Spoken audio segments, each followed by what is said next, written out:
I'm going to take over the screen share. Yep.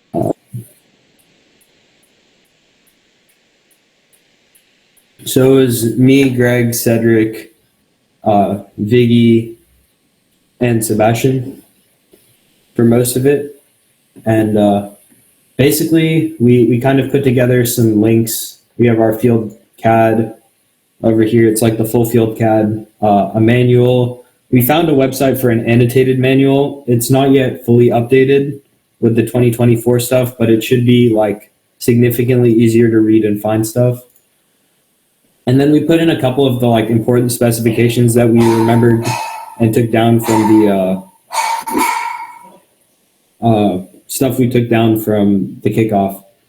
And then over here, we have some inspiration for intakes that we were looking at. So we noticed that the game elements this year are really similar to the FTC game elements. They're just bigger from, I think, 2 years ago, so 2022, which was Ultimate Goal. So we have a couple of videos there. Ultimate Ascent was the frisbee game for FRC, and then also Spin Up for Vex. And we got some other stuff. And then we decided to kind of start working on a crayon CAD of our robot ideas. So the first idea that we had, this is kind of like a does everything robot. And so this robot has like 2 climbers in a box, which are used to climb the chain. And then it has an elevator with some sort of mechanism on it to manipulate the rings. And then a ground intake that actuates independently, kind of similar to 118's 2019 intake, which used like a roller and a flat sheet and pivoted up so that they could move the hatch panels around. And then something that I kind of started working on today over here, it's a similar idea, but instead of having a whole separate intake as a separate subsystem, I was thinking we could include the intake onto our lift, kind of like last year where teams had intakes that would drop down and move up and down. I have a couple pictures of those. I know that they had one up here. And then also, I think that the intake idea that we were talking about last time was a single roller and like a base plate. But if we were to do this, we would be able to use 2 rollers, and the Cranberry Alarm Robot in 3 Days challenge has shown that that's viable. And then if we have time later on, the idea with this robot design is that we have enough space in the middle of our robot over here to include a flywheel shooter mechanism. That way we're able to climb, shoot into the speaker and the amp, and then maybe score in the trap, although scoring in the trap is like our last concern and something that we're not like super worried about, considering that we don't know how our robot will behave when it hangs on the chain. So yeah, that's what I have to share.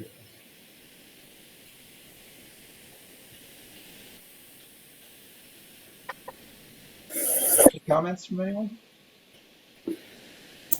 I wanted to say that maybe it might be better to have, instead of 2 kind of like arms for the climbing, just have 1, so it's easier for other people to hang with us in the same chain. Although I don't know if it's going to be able to hold our weight, but just like we did we didn't do it, but just like other teams did it in Rapid React, in which they only had 1 arm for traversal. Mm-hmm. Maybe something similar to that. Yeah, I think the goal with the 2 arms is just for like increased stability if we are going for the trap score, because I'm assuming that you'll need like significant like control of your robot and where you are. But again, yeah, especially a chain, because since it's not fixed, it might be hard. Yeah.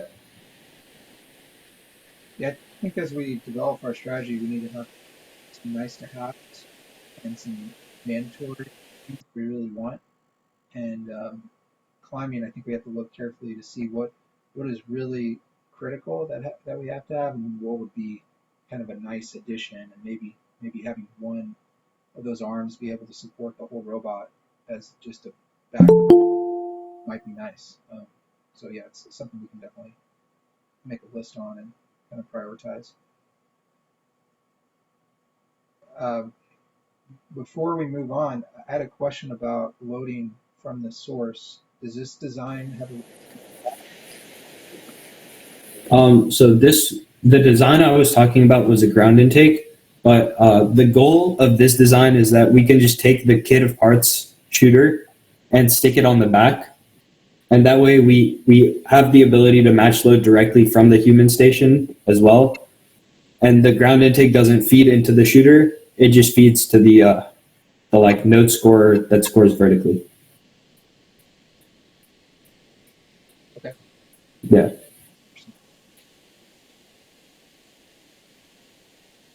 Okay. Does someone else want to present? And we'll just kind of fly through some more ideas. Greg? Okay. We had that design before, but I also made another one. Okay, this is. Let me see stuff. Okay, this one's a shooter. This one's more focused on the shooter. So I know Sid's design was focused on doing like the trap stuff.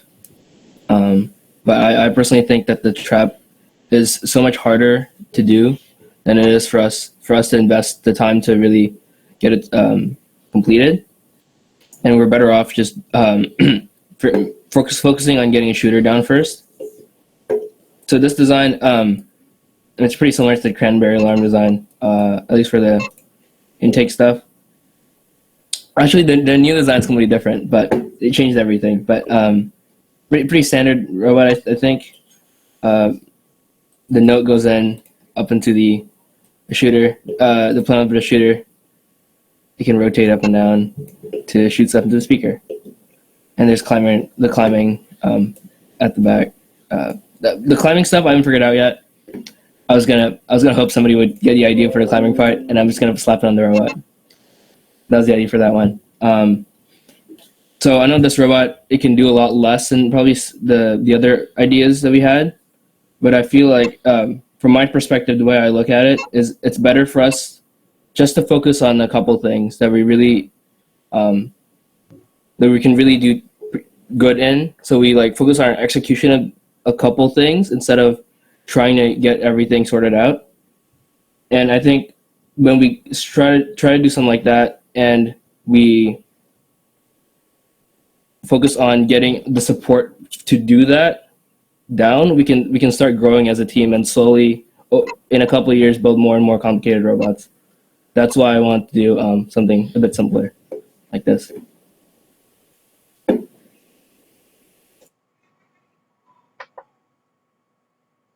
I think it is good to prioritize what's design can be built in a very quick manner with minimal complexity, so we can achieve it, because we know that we're not going to be able to build very complex Robonaut style robots that can do everything. So we really want to pick and choose what we can achieve and have plenty of time to drive and practice. So we definitely want to focus on that. Additionally, I kind of felt bad for programmers last year. We didn't really give them a robot. I think last year we saw that programming really got to shine after when we started getting to competition stuff, and they really got stuff going really, really quickly. And I think if we're able to get a robot up quicker and have, maybe, I don't know how fast we're going to build the robot, but if we get a robot done before our first competition day, we get to, the programming gets to get started a lot earlier and really, really pull through, I think.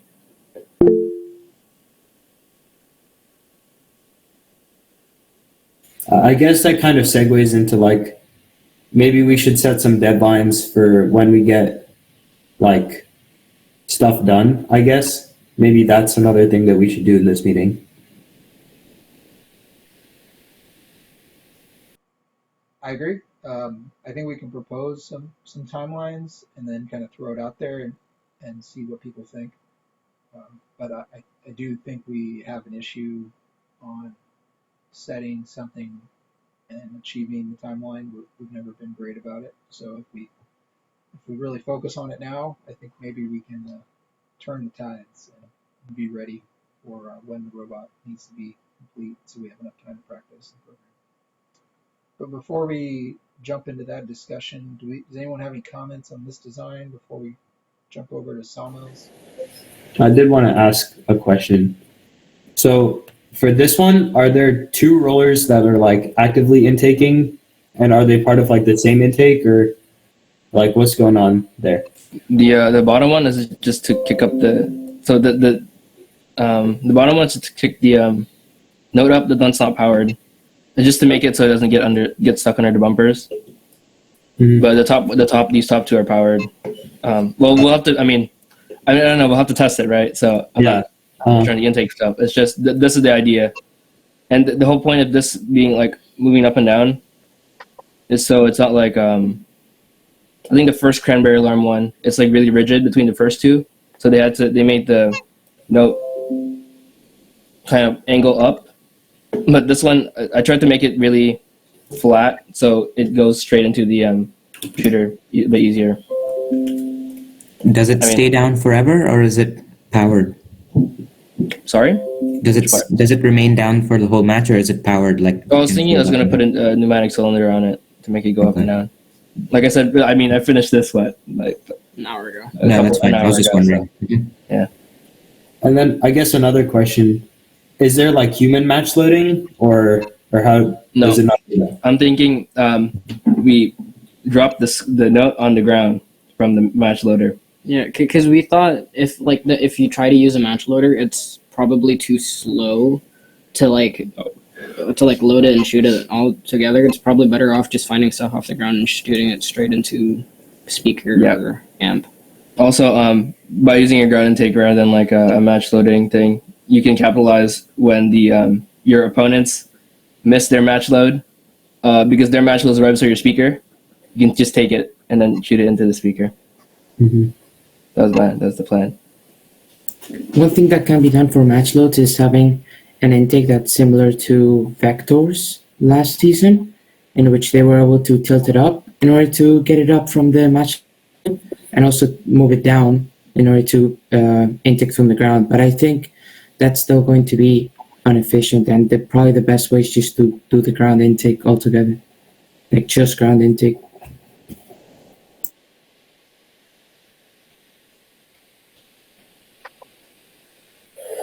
Remind me on the rules, but if we were to go from the source and just fire some rings across the field, You're not allowed to. Yeah. No full court shot. Oh, you can't shoot across the I think it's like you can only shoot if you're inside your, like on your team side of the field. There's a red line and a blue line. I think you can only shoot when you're within that area, something like that.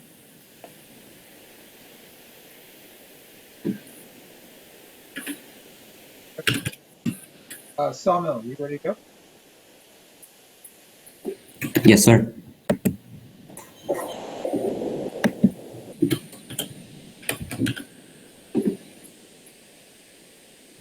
Wait. Okay. Yeah, just trying to put the screen. All right. Can you see this picture from the Slack? All right. I think it's showing now. So basically, I just made some pencil sketches of simplistic designs. I agree with I don't think I everything. can see it. Yeah, I can see Yeah, it. me neither. No, we can't see it. Oh. Let me try once again.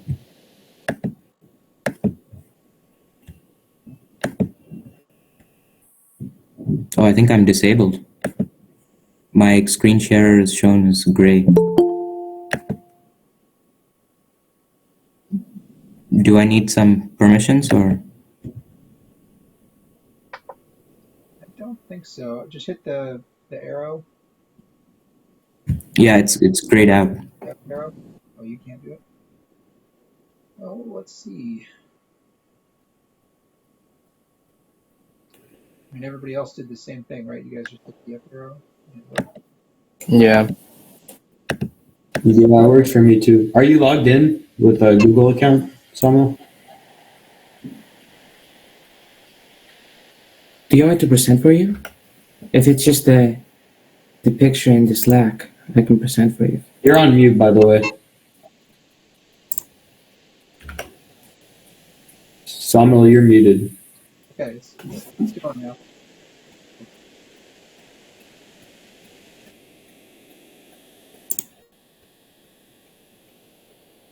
I just see this.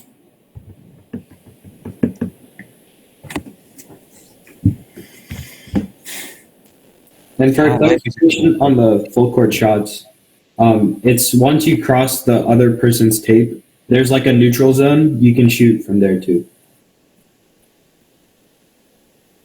How far away do you think it is from the source? Probably about a fourth of the field. So that's what, like 20 feet ish. So really, it's a lot to do moving. Yeah. It's a shame. I would to make it you could court shots like they've had in previous games. It's fun. Yeah, they were disappointed on the fun stream. They were like, "Oh, we can't do Ultimate Ascent again." So sad. I think Yeah, there's this- a lot of frisbees outside the field, and they don't want to do that again. That's probably true. There's a lot of stuff started going to the cloud. Does anyone know if I'm presenting right now? No. No. No. Guillermo, do you want to present? Yeah, I can present for him. All right, go for it. Like if it's just the. Is it this? Is it this picture you want to present, Tom? I don't know, just the latest one on the Crescendo channel. I cannot see anything, any Yeah. screen. Yeah, that looks like it. Okay. So the main idea was, I agree with Gregory that we can make simple systems for this game, which don't require to be too complex. So on the very left side, you can see just a simple one motor type of, like one actuator system that could help us climb. It just has an arm that folds in at the beginning of the match. When you want to climb, all you have to do is put your arm on that section, and the chain would hit somewhere in the middle of that arm so that when you fold it down, your robot would be lifted off the ground. In a situation like this, in the basic example, like I have over here, your robot is slanted, so you cannot score in the trap.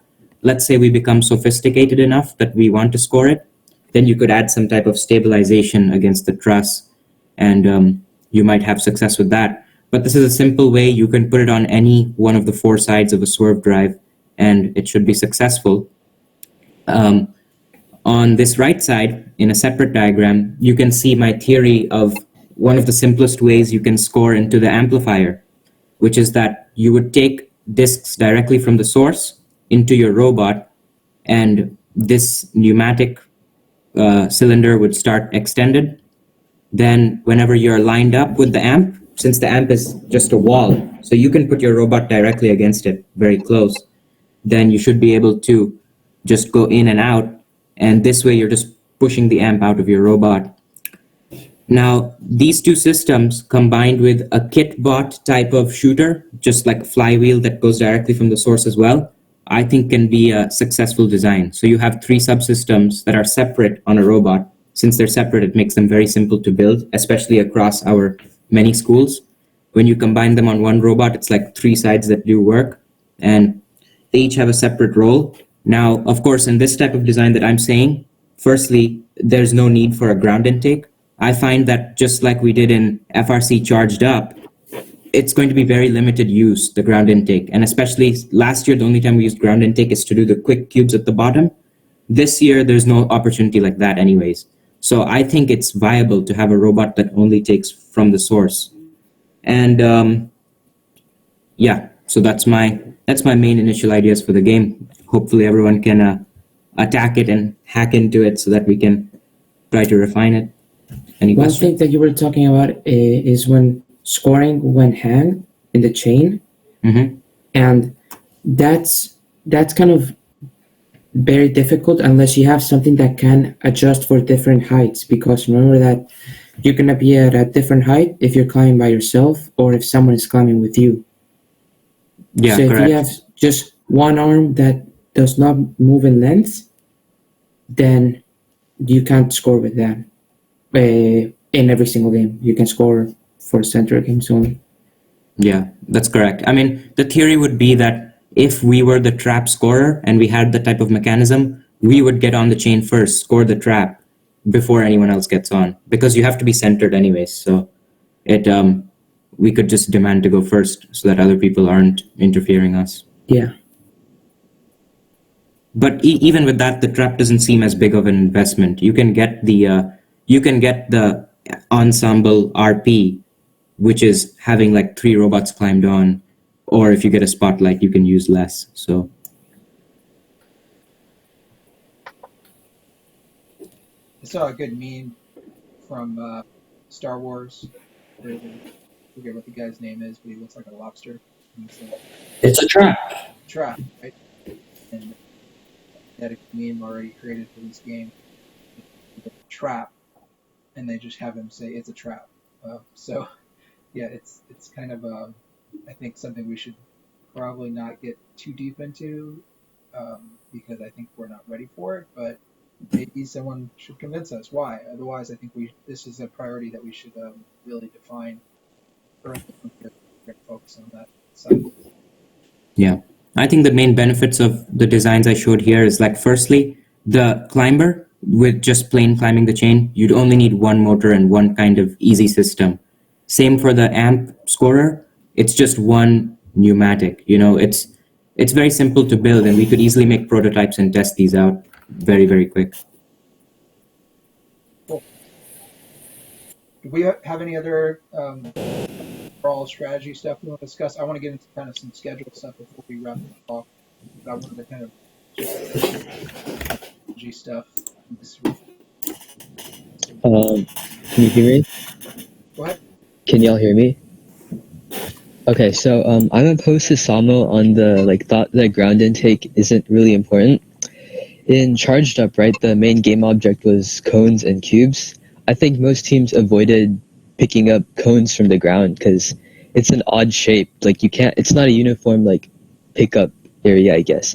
But the notes will be in the ground in one position, so it'll be very easy to pick it up from the ground. I think picking things up from the ground will be easier than going all the way to the source and match loading them in.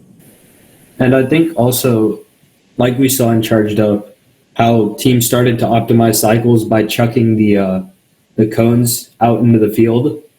I think we'll start to see something similar with these game elements as well, and someone will figure out how to get them to roll, probably, out into the field area so that they can run maybe cycles faster. You don't even have it to roll. They slide like ice on the ground from what I've seen. Yeah, so Even if you chuck it from the source, I think it will move like a quarter of field probably by itself if you throw it really hard from the source. So Wait. Also, I think I disagree with the idea that the ground intake last year for our robot wasn't very we didn't get mileage out of it. I think the ground intake last year was absolutely critical to our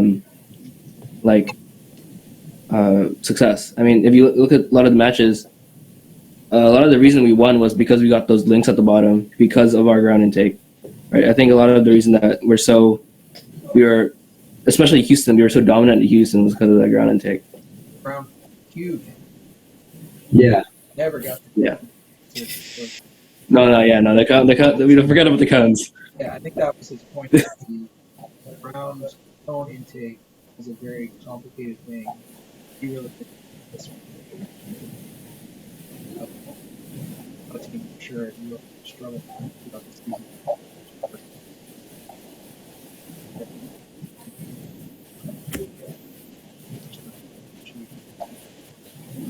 Yeah. I mean, I do agree that ground intakes can enhance the cycle time. It definitely won't hurt it, but you have to weigh building the ground intake, the time it takes to build the ground intake that you could have spent practicing or coding, right? And in that sense, I think that if there was a choice on our robot last year, which is that only have the system of ground intake or only have the system of the top, I would choose the system of the top. And in the same way, you get like 100 notes to load in from the source. The main strategy will be the source, and I think the amount of effort you put in for the ground intake won't be as rewarding in the cycle times you reduce. So I've got a comment about autonomous. So when you set up, you have the 3 preloads and the robots, but there's also 3 notes right by you, and 3 notes in a speaker is 15 points. So you can't say. I know a lot of teams will be counting on those points. They won't count on us probably, but they'll take them. This does seem like a very heavy performance. Yeah.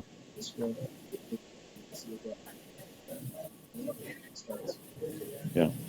Like, I was going to mention that a little bit as well, because this year, compared to a lot of the games we've seen in the past, there are a lot of notes that actually start on the field. Because if you think about it, at the beginning of the match, you have, on your lines, you have 3 preloads, 3 notes, and then there's 5 notes in the middle for anyone to grab. And honestly, just even if, let's say, you score your preload and maybe 1 floor note in autonomous, and you're able to take 1 or 2 more notes off the ground in teleop, I still think that is very valuable. Like, I understand that having a robot only intake from the source would save time, would allocate time for other things, and cycle times would take slightly longer, but I do think that extra points that the ground intake would give us, I still think that is very valuable. And I think it would also help us with early match cooperation bonus, as well as the like amplifying the speaker, like getting that bonus. Because if we're able to pick up from the ground and score in the amp quickly at the beginning of the match with the preloads instead of having to drive across the field, I feel like we'd be in a better spot to score in the speaker as well as like other places. Yeah, I agree with that as well, because if you're able to prepare the amp early, while let's say one of your team members is able to prepare the amp really early and the other team members are busy collecting notes from the source, that could result in a really early lead. And especially also for that cooperation point, it has to be done in the first 45 seconds of the match, which is not that big of a time window. So I heavily agree with that as well. Great. This is excellent discussion, guys. We're going to close off the strategy discussion.